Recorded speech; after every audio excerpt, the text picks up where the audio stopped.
প্রিয় জেনজেট, গত ১.৫ বছরে কয়টি ভারতের সাথে গোলামের চুক্তি বাতিল হয়েছে?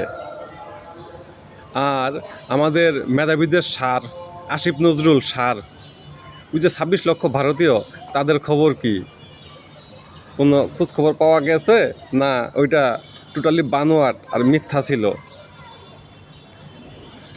আমাদের নোবেল লরিয়েট আন্তর্জাতিক জালিয়াত চক্রের সদস্য ইউনূস সাহেব যদি ১৮ মাস রাষ্ট্রীয় ক্ষমতায় না থাকতো, তাইলে আমরা বুঝতেই পারতাম না বাংলাদেশ ভারতের সাথে কোনো গোলামির চুক্তি করে নাই। আর যদি চুক্তি করেই থাকতো, তাহলে ইউনূস সাহেব অবশ্যই সেই চুক্তি বাতিল করত।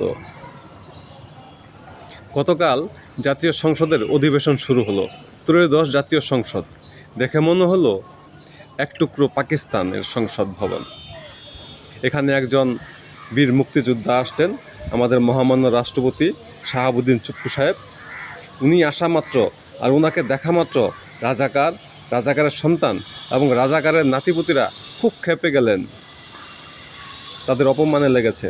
অবশ্য তাদের ক্ষেপে যাওয়াটাই স্বাভাবিক, কারণ হচ্ছে মুক্তিযোদ্ধাদের দেখলে বা মুক্তিযোদ্ধাকে দেখলে একজন রাজাকারের সন্তান এবং রাজাকারের নাতিপুতি ক্ষেপে যাবে, এটাই স্বাভাবিক।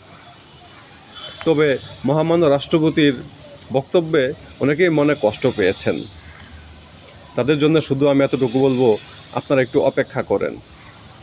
এমনও তো হতে পারে ৫ই আগস্ট ২০২৪ থেকে মহামান্য রাষ্ট্রপতি গৃহবন্দী বা নজরবন্দি।